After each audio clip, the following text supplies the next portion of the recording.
창세기를 한 번 더 읽으신 분들은 궁금한 내용이 있을 것입니다. 사람이 이 땅에 하나님께서 창조하신 이후에 최초로 이 땅에서 죽지 않고 하늘로 올라간 사람이 있습니다. 본문에 오늘 에녹입니다. 성경은 창세기 5장 21절에서 24절 내용까지 보면 에녹이 하나님과 동행은 했다 하는데 어떻게 동행이 되었으며 그리고 이 사람이 무엇을 했는지에 대해서는 전혀 오늘 본문 속에는 언급이 없습니다. 때로는 궁금해할 수가 있습니다. 성경 전체에서 보게 되면 에녹이라는 사람은 설교를 한 번도 한 적이 없습니다. 성경을 기록한 적도 없습니다. 귀신을 쫓아냈다는 기록도 없습니다. 하늘에서 불을 끌어내렸다는 내용도 없습니다. 그가 기도를 했다는 내용도 보이지 않습니다. 그렇다면 왜 하나님께서는 에녹을 그토록 사랑하셨고 동행을 하셨다는 말씀을 하고 있습니다. 이 땅을 살아가는 모든 사람들은 간절한 소망들이 있습니다. 그 소망 가운데 하나가 질병 없이 건강하게 태어나서 건강하게 이 땅에서 장수하다가 건강하게 떠나는 것입니다. 다시 말해서 몸이 아프지 않도록 하나님께 기도하는 사람들이 있습니다. 또 가정을 위해서 기도할 때 반드시 그 기도 내용 속에는 어김없이 등장하는 것은 가정 건강입니다. 자녀들, 가족들 건강하게 해주세요. 오늘 그런데 에녹은 성경에는 기도했다는 내용은 없는데 동행이란 말은 이 사람은 대단히 건강한 사람이었습니다. 이 땅 떠날 때도 살아있는 그 몸 그대로 하늘로 올라갔습니다. 이 사람은 가정을 가지고 있습니다. 그에게는 자녀를 계속 낳게 됩니다.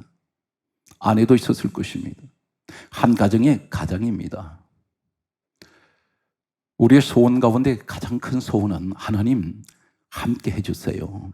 하나님 동행하게 해주세요. 이런 마음을 가지고 있습니다.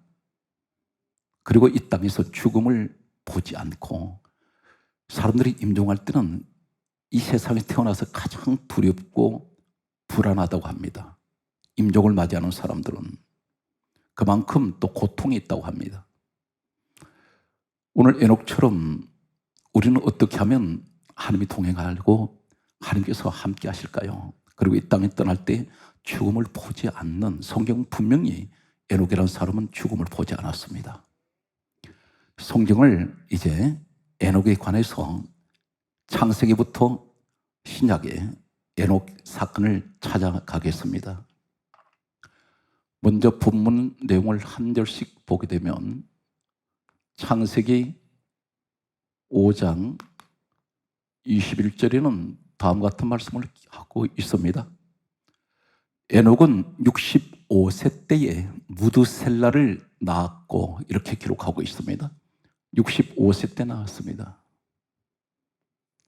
65세 때에 무드셀라라는 아들을 낳게 됩니다. 그리고 이어서 창세기 5장 22절 말씀을 보면 다음과 같은 말씀이 기록됩니다. 무드셀라를 낳은 후 300년을 하나님과 동행하였으며 300년을 동행하게 됩니다. 동행이라 말은 한 몸이 되고 하나가 되었고 연합을 하는, 하나님이 잠시도 떠나지 아니하는 이 에녹을 늘 지켜주시는 우리 하나님. 23절 말씀을 보면 성경은 이 에녹이 몇 살까지 살았는지에 관해서 나이를 기록하고 있습니다. 365세까지 살았다고 기록합니다. 그리고 창세기 5장 24절은 또 다음과 같이 말씀하고 있습니다. 에녹이 하나님과 동행하더니 하나님이 그를 데려가심으로 성경은 이렇게 강조합니다. 창세기 5장 24절에 세상에 있지 아니하더라. 하나님께서 하늘나라까지 동행하십니다. 그대로 산채로 올라가게 됩니다. 성경에는 이 땅에 살아서 하늘로 올라간 사건들이 있습니다. 엘리야가 하늘로 산채로 올라갔습니다. 우리 예수님께서 이 땅에서 부활하신 후에 감람산에서 하늘로 올라가셨습니다. 성경에 보게 되면 바울이라는 사람이 살아서 셋째 하늘까지 올라갔다가 내려온 사람입니다. 이런 사건들이 성경은 많이 기록하고 있습니다. 그런데 이 에녹이라는 사건이 창세기에 기록이 되었는데 예수님께서 오시고 난 후에 누가복음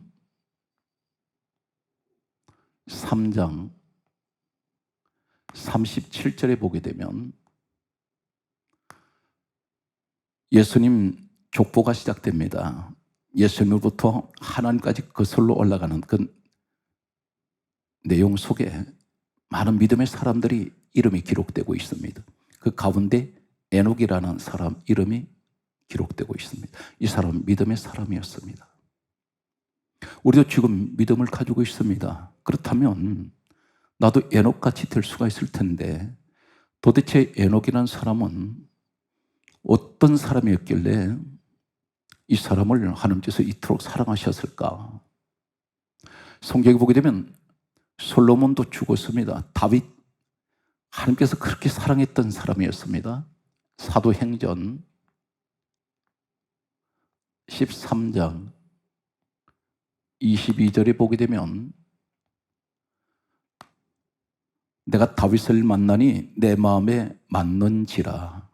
내가 내 뜻을 다윗을 통하여 다 이루리라 하셨던 다윗도 죽었습니다.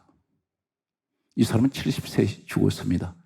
그렇게 사랑했던 다윗도 살아서 하늘로 올라가지 않았는데 하나님은 에녹은 어떻게 해서 이렇게 산채로 하늘로 데려가셨습니까? 오늘 성경 말씀을 보면 이렇게 기록하고 있습니다. 히브리서 11장 5절 말씀은 이렇게 기록합니다.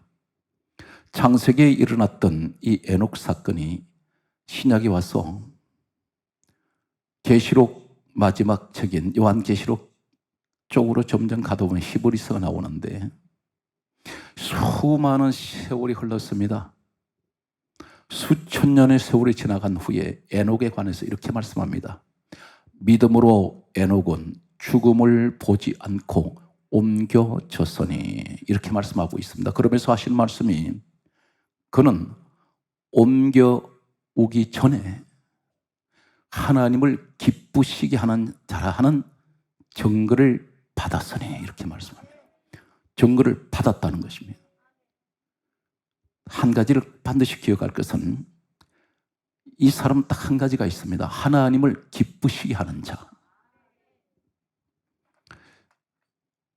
에녹 사건에서 보니까 에녹은 능력 있는 사람도 아니었고 말 잘하는 사람도 아니었고 성경은 에녹에 관한 인품을 기록하지 않습니다. 전혀 언급이 없습니다. 신장이 몇 센치냐? 이 사람의 혈액형이 무엇이냐? 아니면 이 사람의 무엇을 취미가 무엇이냐? 이 사람은 지식 수준이 어느 정도냐? 아무 관심이 없습니다. 이 사람은 재물이 얼마가 있느냐? 아무런 관심 없습니다. 한 가지를 성경은 지정을 하고 지목하고 있습니다. 하나님을 기쁘시게 하는 자. 하나님을 기쁘시게 하는 자.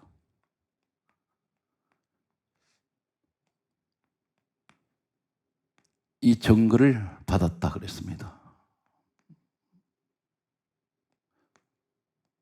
우리는 이 내용을 보면서 한 가지 자신을 돌아봅니다. 나는 지금까지 하나님을 기쁘시게 하는 증거가 단 한 번도 있었습니까? 이 질문 앞에 자신 있게 대답할 수 없는 것이 오늘 이 시대의 한국교회 성도들의 모습입니다. 교회는 어떤 곳입니까? 구원이 있는 곳입니다. 교회는 어떤 곳입니까? 요한복음 2장 21절에 성전은 주님의 몸이고, 에베소서 1장 23절에도 주님은 교회, 주님의 몸이 교회입니다. 그런데 교회에 와서 은혜 받고, 요한복음 1장 17절에 은혜와 진리는 예수 그리스도로 말미암아 주신 것입니다. 그런데 주님으로부터는 이 은혜를 내가 받아야 되는데 교회에 오면 어떻습니까? 누구를 죽일까? 누구한테 저 사람 시비 걸까? 누구를 미워할까? 오늘 누구 만나서 말 장난하지? 비판하기 좋아하고 헐떡기 좋아하고, 이 사람은 교회 정반대편에 서는 사람입니다. 교회 생활은 하나님을 기쁘시게 해드리는 자들이 교회 생활을 해야 됩니다. 에녹 같은 사람 필요해요. 하나님을 기쁘시게 하는 자.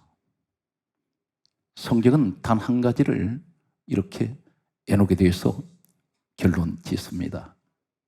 하나님을 기쁘시게 하는 자. 도대체 무엇을 이 에녹은 하나님을 기쁘시게 하는 증거가 있다고 했습니다. 이 증거. 이 증거를 자신이 하나님 앞에 나 이렇게 했어요 하는 것이 아니라 증거를 받았다 했습니다. 하나님이 인정하신다는 거예요. 사랑하는 성도 여러분, 내가 아무리 잘난 척해도 다른 제3자들이, 내 주변 사람들이 나를 인정을 해줘야 돼요. 나 혼자 아무리 똑똑한 척해도 주변 사람들은 나를 똑똑하다고 인정을 해줘야 됩니다. 그런데 자기 착각 속에 빠져있는 사람들이 있습니다. 이 정도면, 직분 받으면 그걸로 그냥 천국 가는 줄 알고 있습니다. 직분으로 가는 것 아닙니다. 천국은 믿음으로 가는 것입니다. 과연 오늘 이 시간에 말씀 듣는 여러분 가운데 나는 교인입니까? 성도입니까?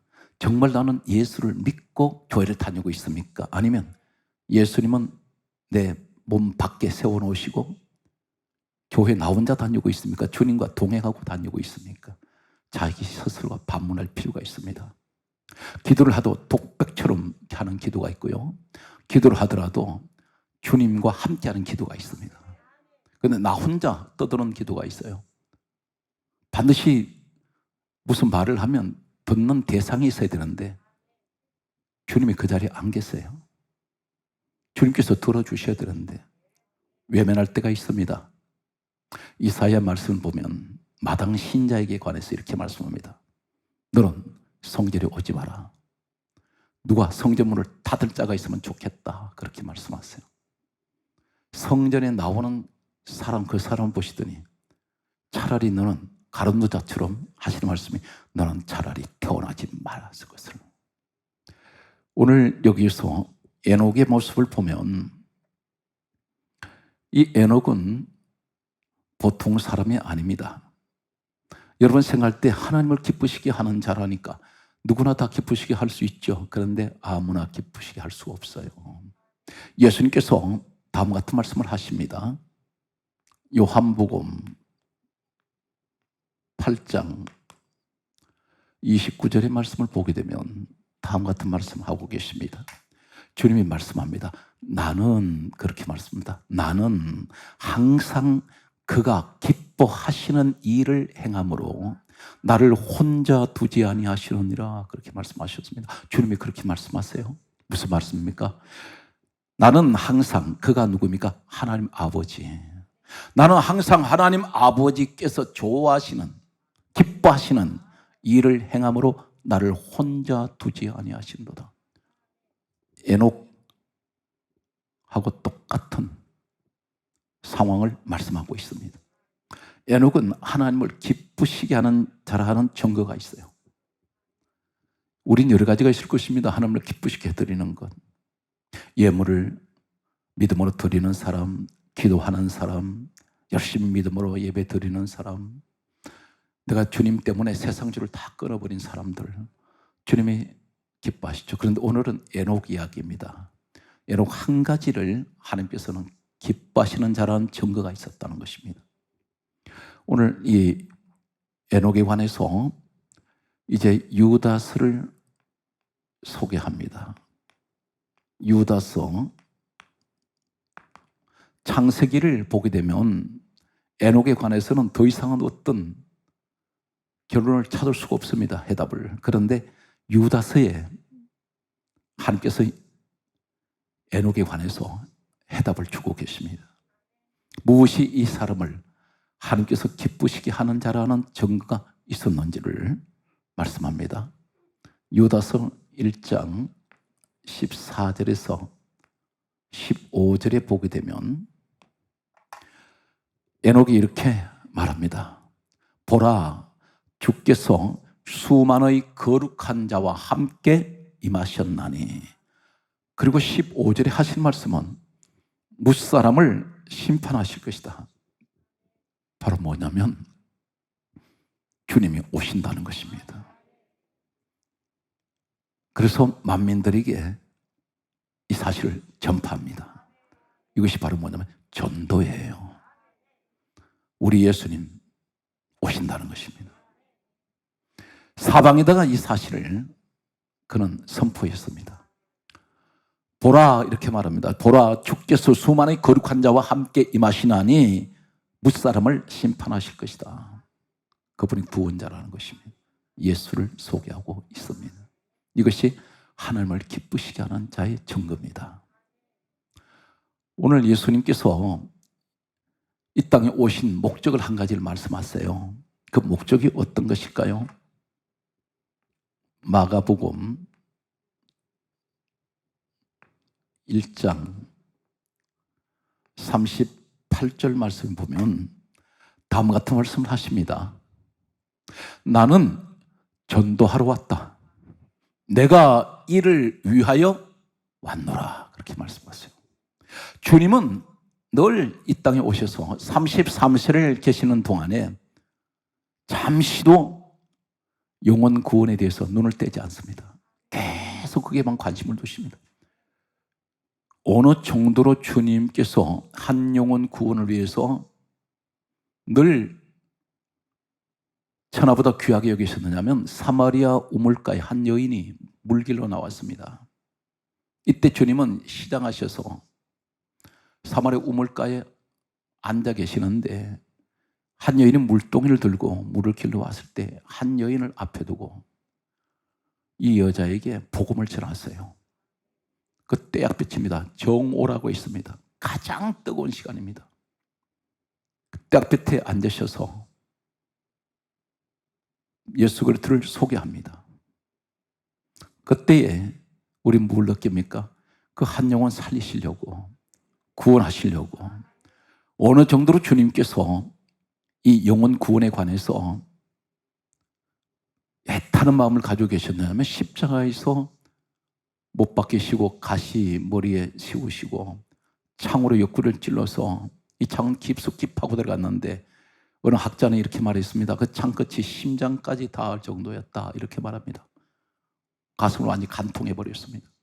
손과 발에는 못이 박혀서 몸은 정상으로 고정된 것이 아니라 주님의 그 33세 되신 주님 몸이 십자가에 달려 계실 때 몸이 썰려 내려와요.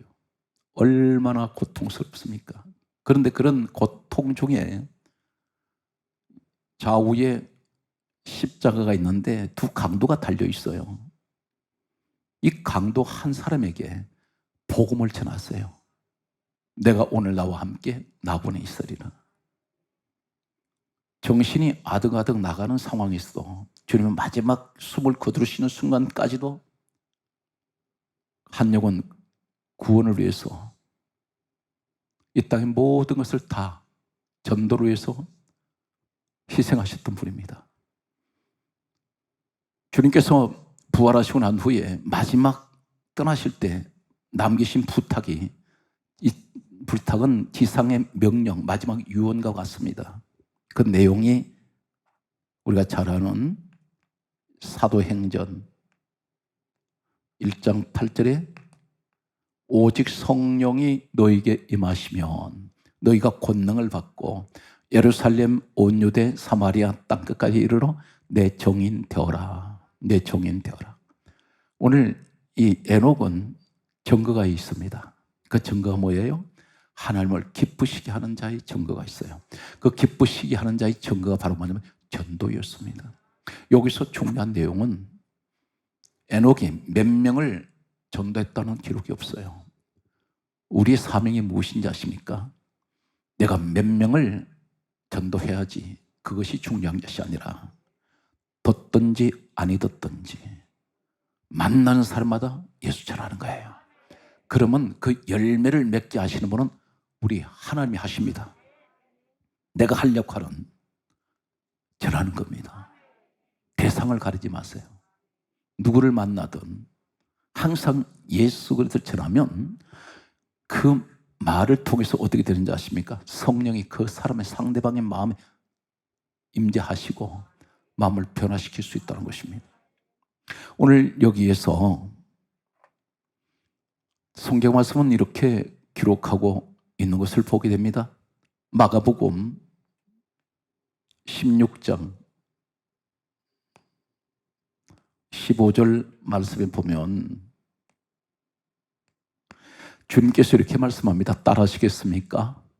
너희는 온 천하에 다니며 만민에게 복음을 전파하라.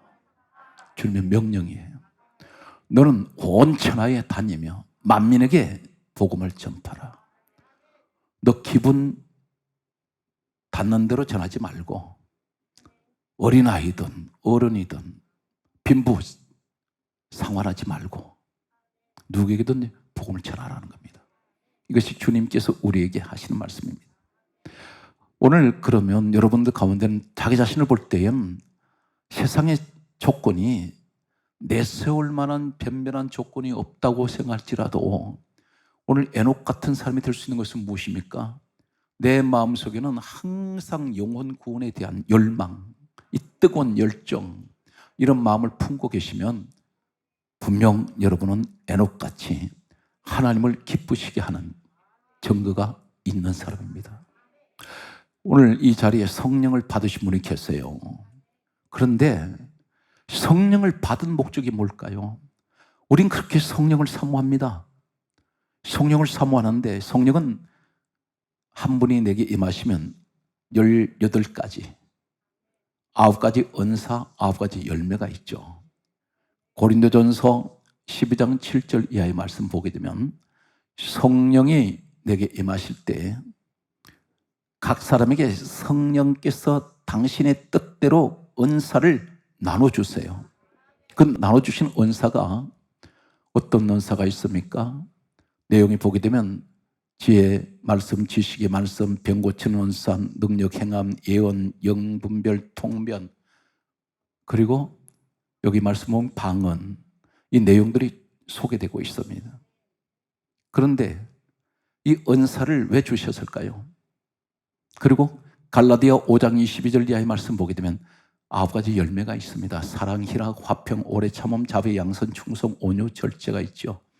이 은사 왜 주셨을까요? 성령이 왜 내게 임하셨습니까? 한 가지입니다. 성령이 이 땅에 오신 목적이 한 가지가 있어요. 여러분에게 만약에 성령이 내게 임하셨으면 이 한 가지 사실이 그 사람을 통해서 저분은 성령님이 함께 하시는구나 하는 증거가 나타납니다. 그것이 바로 뭐냐면 요한복음 15장 26절에 예수님께서 친히 가르쳐 주십니다. 진리의 성령이 오시면 그가 나를 증거할 것이요. 진리의 성령이 오실 목적은 누구를 전하라고요? 예수님을 전하라고. 주님을 증거하기 위해서 성령님이 내게 임하세요. 그런데 나는 성령 받았다고는 하는데 전혀 주님에 관한 관심이 없습니다.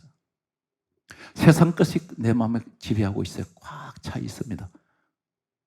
우리가 한 가지 오해하지 말 것은 그 사람은 성령을 받은 사람이 아닙니다.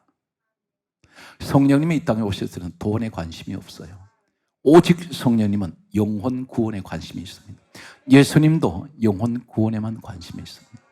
그래서 여러분들이 이 땅에서 내가 건강하고 사업이 또 경영하는 분은 사업이 잘 되고 직장에서 머리가 되고 꼬리가 되지 아니하고 자녀가 잘 되고 가정이 평안한 이유가 한 가지 있습니다.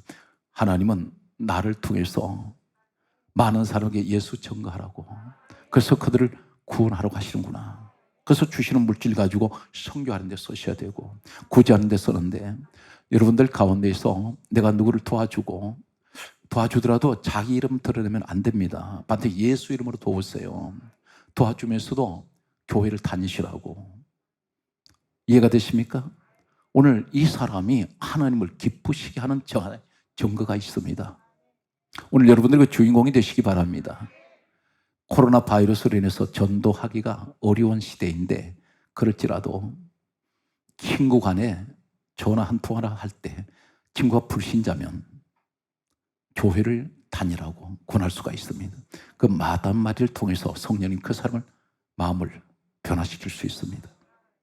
오늘 성경 말씀을 계속해서 보면 우리에게 대단히 귀한 말씀을 또 주고 계세요. 우리가 생각할 때는 바울이라는 사람을 저는 소개합니다. 이 바울이라는 사람은 어떤 사람이냐면 예수님께서 이 땅에 오신 지금까지 이러한 주의 종이 없어요. 이런 능력의 사람이 없습니다. 우린 바울 이야기를 많이 듣습니다. 사도 바울. 그런데 내 마음속에 정말 사도 바울 같은 이런 사람이 될 수 있을까? 될 수 있습니다. 이 사람이 어떤 사람이냐면 골로새서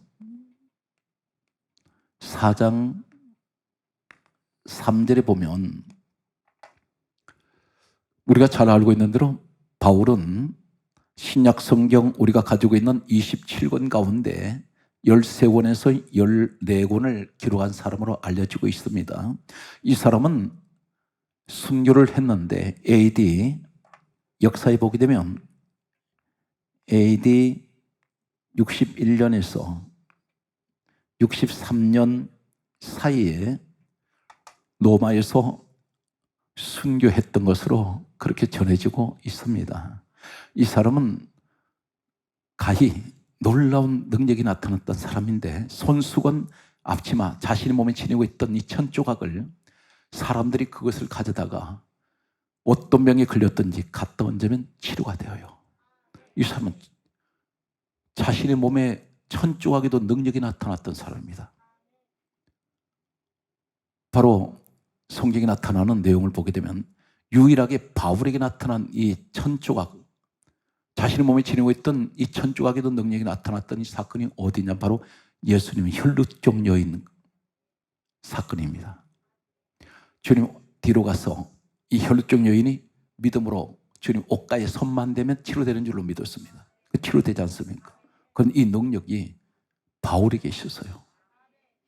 그런데 이 사람이 어떻게 해서 이렇게 훌륭한 사람이 될 수가 있었을까? 이 사람의 한 가지만 제가 소개하겠습니다. 골로새서 4장 3절에 보면 이 사람이 로마 감옥에 지금 갇혀 있습니다. 심한 고문으로 온몸은 고통스럽습니다. 이제 이 사람은 사형 집행을 기다리고 있어야 됩니다. 그런데 골로새서 4장 3절에 보게 되면 골로새 교회 성도들에게 편지를 보냅니다. 내용이 이렇게 골로새서 4장 3절에 이렇게 기록되어 있습니다. 이 사람 지금 감옥에 갇혀 있습니다. 심한 고문으로 이제는 사형 집행을 기다리고 있습니다. 언제 죽을지 모릅니다. 그런 위급한 상황에 있는 그가 이렇게 말합니다. 우리를 위하여 기도하되, 자신을 위해서 기도해달라는 것입니다. 기도를 하되 어떤 기도를 부탁하고 있을까요? 하나님께서 전도할 문을 우리에게 열어달라고 기도를 부탁해요. 그러면서 하는 말이 골로새서 4장 3절에 그리스도의 비밀을 알게 하시기를 구하라 이렇게 말합니다. 이 말이 무슨 말이냐면 지금 이 사람 좀 죽을 날이 임박한데 지금 감옥에서 나갈 수가 없어요. 그런데 죽음을 앞두고 있는 이 사람이 뭘 부탁하냐면 지금 일반적으로 이야기한다면 골로새 교회 성도들한테 편지할 때 이 감옥에서 속히 좀 나가게 기도해달라 이렇게 해야 될 것입니다. 내가 지금 곧 사형 집행을 당할지 모르는데 사형 집행 당하지 않도록 기도해달라. 그가 이렇게 말할 수 있습니다. 앞으로 내가 하나님 일 위해서 할 일이 많아. 그런데 내가 지금 죽으면 안 돼. 그러니까 당신들이 나를 위해서 기도해 주시오. 이렇게 이 내용도 하나님의 일을 위해서 거룩한 기도 제목이 될 수 있습니다. 그런데 이 사람은 뭐라고 말합니까? 감옥에서 나가게 해달라고 기도 안 해요. 살려달라고 기도 안 합니다. 이곳에서 내가 비록 고문당하고 내가 지금 사형 집행을 기다리고 있는 언제 그 날짜가 인지 모르지만 내가 감옥 안에서 전도할 수 있는 문을 좀 열어주세요. 지금 감옥에는 많은 사람들이 갇혀 있을 거 아닙니까? 실질적으로 이 사람은 로마 감옥에서 종이가 그 당시에는 흔하지 않았어요. 그러니까 작은 어떤 쪽지 같은 이런 걸 주워가지고 아니면 천조각에다가 하나님의 말씀을 기록을 해서 감옥에 있는 사람들한테 건네줬는데 놀라운 사실은 훗날에 바울의 이러한 전도의 열정은 훗날에 로마가 기독교 국가가 되어버립니다. 로마가 무너져 버려요. 거대한 국가가 무너집니다. 그래서 신성 로마 제국이란 말이 있어요. 이 말이 무슨 말입니까? 예수 그리스도께서 로마를 다스리신다. 오늘 여기 성경 말씀을 보게 되면 우리에게 대단히 중요한 말씀을 하고 있습니다. 히브리서 13장 15절에 보게 되면 우리는 하루에 수많은 말을 내뱉습니다. 어떤 말이든 말을 수없이 해요. 자신이 몇 마디를 했는지는 한 사람도 자신이 말한 것도 기억 못합니다. 우리가 하루에 몇 마디 무슨 말을 했는지도 해놓고도 기억을 못해요. 그런데 입술에 열매가 있어요. 하나님 말씀하시는 유일한 입술의 열매가 있습니다. 그 입술의 열매가 바로 무엇이냐면 그리스도 이름을 증거하는 것입니다. 내 입에서 예수 소리를 하면 입술에 열매가 맺혀져요. 열매를 보고 내가 그를 안다 그러셨죠. 주님은 꽃을 보신 분이 아니에요. 열매를 보세요. 오늘 여기서 우리가 하실 말씀은 어떤 말씀입니까? 나도 에녹이 될 수 있다는 것입니다. 그러면 하나님께서 한 가지 대단히 중요한 것은 오늘 기도할 때 늘 이런 기도합니다. 하나님 나와 함께 해주세요. 그런데 하나님이 함께 하지 않는 사람이 있다는 것입니다. 내가 아무리 요구를 해도 예를 들면 우리가 이 세상에 살아가는 동안에 무엇을 내가 하고 싶어요. 하고 싶다 해서 그게 다 내가 가질 수 있습니까? 못 가집니다. 중요한 것은 내가 구할 때 그 주시는 분이 나와 함께 하셔야 돼요. 그분이 주셔야 돼요. 내가 아무리 요구를 한다 해서 욕심을 낸다 해서 주어지지 않습니다. 오늘 여기 에녹은 하나님께서 함께 하셨어요. 내가 하나님을 먼저 함께 한 것이 아니라 하나님이 나와 함께 하셨습니다. 에녹입니다. 오늘 여러분 에녹이 되시기 바랍니다. 사랑하는 성도 여러분, 이 시대에 여러분 다 에녹 되시기 바랍니다. 에녹이 되면 하나님 동행하세요. 에녹이 되면 오늘 에녹처럼 죽음을 보지 않고 올라가듯이 이 땅 떠날 때 죽음의 아픔이 없이 떠날 수가 있을 것입니다. 그래서 단 한 가지 성경은 에녹을 하나님을 기쁘시게 하는 자. 주여 우리도 하나님을 기쁘시게 하는 자가 되게 하여 주옵소서. 오늘 말씀의 결론을 맺겠습니다. 오늘 성경 말씀을 보게 되면 사도행전 5장 42절에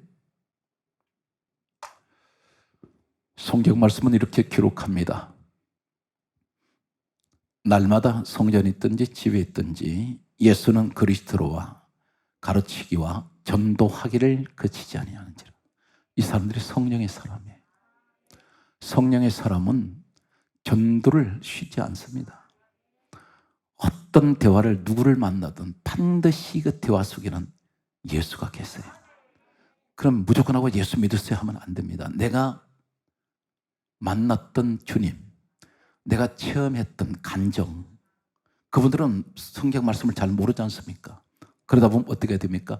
내가 체험했던 신앙적인 체험을 그분들에게 말씀하는 겁니다. 교회를 다녀보라 말입니다. 대개가 이렇게 말하죠. 요새 교회가 문제가 많은데 교회 가면 이 사람들이 부정적으로 생각을 해요. 그런데 오해하지 마십시오. 교회는 아무런 문제가 없습니다. 단 한 가지, 왜 문제가 일어나느냐? 교회 안에 있는 사람들이 문제예요. 교회는 주님 몸입니다. 어느 교회든 주님께서 세우신 교회는 아무 문제가 없어요. 다만 그 안에 있는 조직이 문제입니다. 사람들 때문에 교회가 욕을 먹어요. 이해가 됩니까? 오늘 사랑스러운 여러분 섬기는 교회가 늘 화평하고 점점점 성도 수가 줄어지는 이 시대에 에녹 같은 많은 전도자들이 일어나셔서 우리 민족을 복음화시키는 최고의 성도 여러분 되시기를 주의 이름으로 축복합니다.